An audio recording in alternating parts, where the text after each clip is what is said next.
What will be your choice of anesthesia in this patient, and how will you maintain intraoperative hemodynamics? I think any takers for this question? Anybody want to answer for this? What would be your choice? Choice of regional anesthesia in this patient, or choice of anesthesia, general versus whatever.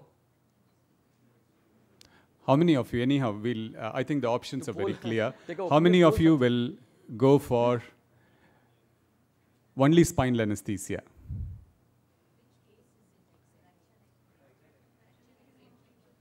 This is the case. Okay. How many of you will go for a combined spinal epidural anesthesia? Oh, excellent. How many of you will go in for a femoral and sciatic block? Okay. So I think going by the consensus, it became very clear that majority of them prefer a combined spinal epidural technique.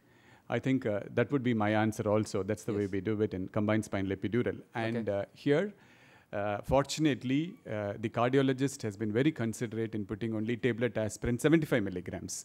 So there is no major confusion as far as the antiplatelet and the epidural insertion. That's number one. So I think the consensus is, and I also agree with that, will be combined spinal epidural. Only thing I would like to emphasize is the way we do it, the combined spinal epidural, we give a very, very low dose of intrathecal bupivacaine. Like what we do is above 100 years, if they come for this fracture, it's about 0.6 ml of bupivacaine we give intrathecally. Between 90 to 100 years, we give it about 0.8 to 1 ml. Between 80 to 90 years, we give it about 1.2 ml intrathecally. And if it's between 60 to 70, we go about, the maximum we give is about 1.8 ml in a geriatric patient. With this, invariably, majority of the times, we achieve the surgical anesthesia. And because of this dose, we produce less chemical sympathectomy. And if you have segments that are spared, we have an epidural rescue. For every segment, if it is not blocked, you just try to give, like what Dr. Silamban said yesterday, you just try to give 1.5 ml per segment that is not blocked. So this would be the option to produce at least hemodynamic disturbance. Yes, sure. And the next question is, how about the well-conducted general anesthesia? No, actually, what is your this thing on combined spinal epidural with a very low dose of spinal?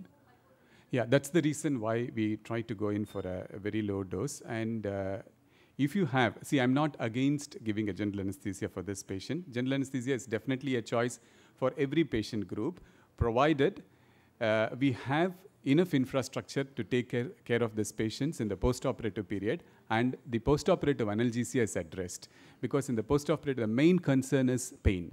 So if you are able to do that, like putting a continuous femoral catheter and a sciatic block and then administer an associated general anesthetic, and you have an excellent high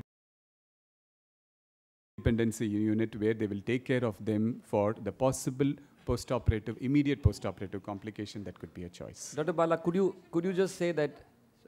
Pardon me?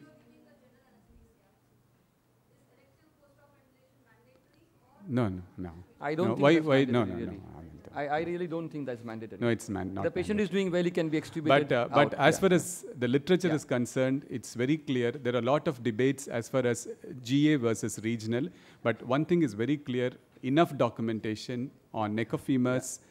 Regional anesthesia seems to have done a lot of things in advantage, in the sense the blood loss is very less of respiratory complications. These two have been definitely proved. And the third thing is decreased incidence of development of deep vein thrombosis in this patient. These three has been clearly proved. Dr. Murli. Regarding the use of epidural in patients with vascular dysfunction, it has a curative effect on the vascular dysfunction. Absolutely. I was about to say that. You will put an epidural. I would put an epidural. We have done a study where if you doctor on the anti-vascular effect. Yes, absolutely. You can see that there is a reversal. So this is what I call as the IABP-like effect of epidural. Yep. So epidural is curative. General anesthesia, if you were to give also, please put an epidural at whatever level. Yes. So these are the few advantages of the regional anesthesia in patients with cardiovascular disease. I would like to add one more thing in this. Before giving spinal epidural, I think so we should go for a femoral nerve block. Yeah. And then give spinal epidural because these patients will have pain while No, giving actually, position. yeah, the practice differ, but we are with you. Like, we do the same thing. On arrival, we give a femoral block. The moment the patient arrives, make them pain-free. Whatever time it takes to prepare, you made them pain-free on arrival. That's the best thing that you can do as anesthesiologist in controlled circumstances. And then it also becomes easy to position the patient, whichever way you want to use it to give a neuraxial block. Unrelated to the type of anesthesia, my question is to Dr. Ponde. Unrelated to the type of anesthesia we employ, my question is to Dr. Ponde. You said that this patient was not on beta blockers and statins. The mantra these days is statins. And if a patient is not on statin, in this patient, on what dose of statin would you start? Oh, sure. There are some slides. We are going ahead with this case. Okay. We are going ahead with this case.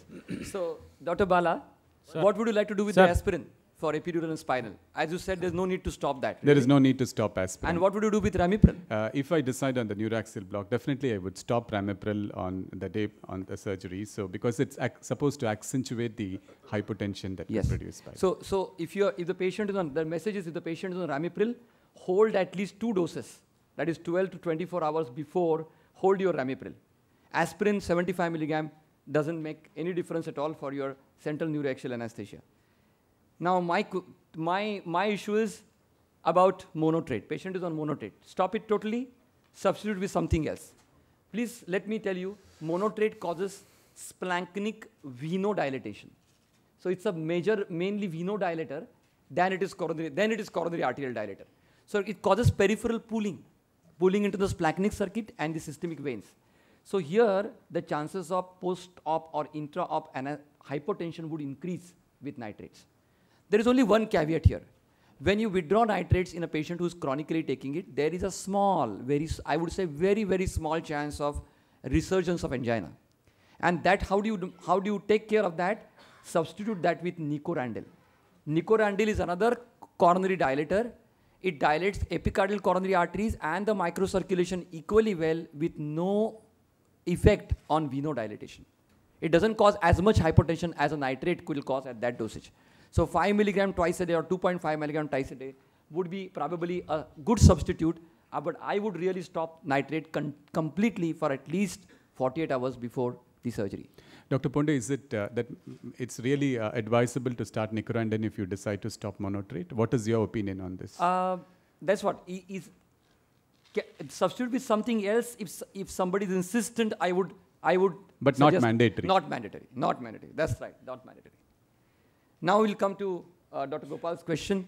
What about preoperative beta blockers and statins? Now this is the ACC/HA 2006 update on perioperative use of beta blocker therapy. And the beta blockers now are indicated in vascular surgery across the board, whether low risk, intermediate risk, high risk. In intermediate and high risk non-vascular surgeries, in intermediate and high risk patient, they are indicated. All others is a question mark, which we just don't know yet. Having said that, it becomes a difficult story then. It is easier that we follow this and is relatively working safe. These are the minor criteria. These are the major criteria. If you have more than 3 major or 1 major and 2 minor, you are better off, I say you are better off starting a beta blocker preoperatively. When and how, I will exemplify in a few of my next slides. So minor criteria, age more than 65 years, essential hypertension, current smoker, dyslipidemia, diabetes not requiring insulin. These are the minor criteria. Diabetes requiring insulin is a major criteria. ESRD, history of stroke, previous proven ischemic heart disease, and a high-risk surgical procedure are major criteria. So if you have 3 major or 1 major and 2 minor, then probably you'll be better off starting beta blocker. This is easier to follow in the clinical practice than this complex table where you have to weigh risk of surgery and risk of patient simultaneously. It's very difficult to follow. So for those who are interested, this is the latest 2009 ACC/HA focused update on the use of beta blockers. It is available online, free. So you can download it and read it properly But the take-home messages from this update are, number one, start beta blockers at least a week prior and titrate dose to reduce the resting heart rate between 50 and 60. That is one. Two, bisoprolol, atenolol, and metoprolol are the three most widely tested beta blockers. Do not use fixed high-dose, slow-release preparation like metoprolol extended release 100 milligrams. Don't use that. Because you will never be able to titrate it post-operatively when the hypotension occurs or bradycardia occurs. You will never be able to titrate it. Do not start 24 hours pre-op. So if the patient is not on beta blockers, lands up with you for emergency surgery, you have no scope of starting him on a beta blocker. It's as simple as that. Because the most important trial called POISE. POISE trial started beta blockers 24 hours pre-op in a large sustained release metoprolol 50 to 100 milligram. It increased mortality and increased post-operative stroke incidence. So it produced harm, forget the benefit. So please go through at least these three studies, DECREASE, POBBLE, and POISE. And not to add, not the least, McGaudy's meta-analysis. These four, if you read, you'll be thorough about when to use a beta blocker, how to use a beta blocker. But the number needed to treat are, you need to treat 8 patients to avoid perioperative ischemia, 23 for perioperative MI, and 32 for cardiovascular death. So number needed to treat is the magic mantra today for any trial, and the number needed to treat are far too small. So the benefit is quite large. Dr. Ponde, in that one, just want to, Yes. one small thing. Like the POISE study said that if you start 24 hours prior, the mortality is more. Yes. And also we said that bringing down the heart rate in the perioperative Yes. and the intraoperative period decreases one important factor, the tachycardia, which is producing perioperative myocardial ischemia. So do POISE study can be extrapolated in the perioperative period, or is it still worthwhile starting them on beta blocker to take the heart rate down? Within 48 hours, you mean? Within 48 hours. See, unfortunately, like every good thing has a price to pay. Beta blockers have two prices that we normally pay. That some degree of sympathetic tone that is required to stand stress is cut off by the beta blockers. And when it is cut off acutely, you will have post-operative hypotension and probably cerebral deautoregulation. That is what the POISE people have contemplated. So acutely giving a large dose of beta blocker to bring the heart rate down in the immediate preoperative period, like 24 or 48 hours, is not an acceptable thing. Now you'll ask me, is there any other choice? Yes, and I was going to come in my next couple of slides in that. The best drug today available is ivabradine. Ivabradine is a direct sinus nodal inhibitor. It only inhibits sinus node, has no effect on AV node, has no effect on blood pressure, no effect on bronchi, and no effect on hemodynamics. So if you want to bring down the heart rate, you just start ivabradine, 2.5 to 5 milligram twice a day, very safe, no effect whatsoever on hemodynamics, purely cuts down the heart rate. And you will be able to bring it. How fast it works? It works within 6 hours. So there is unfortunately, there is no a randomized trial, but there is a 3-center big study which has appeared, including around 375 patients with ivabradine, as a subgroup analysis of SHIFT trial. And in this subgroup analysis, they showed that starting ivabradine even as early as 24 hours preoperatively does help to cut down the heart rate and perioperative ischemia in cardiac patients. And could be a safe alternative to beta blockers which cannot be given immediately. And larger studies are needed to prove this point. So I think there is a choice there. Yeah, ivabradine, is it commercially available Absolutely. now? There are 3 brands. Aina Pure is one brand, Ivabrad is another brand, and Coralan is the 3rd brand. There are 3 companies making it. And when do you suggest, for a case scenario like this, when do you decide to start on ivabradine? Suppose the resting heart rate is 90 plus, and you have taken care of pain, you have taken care of anxiety, you have partially sedated the patient, and the rate still remains high, and the patient has background of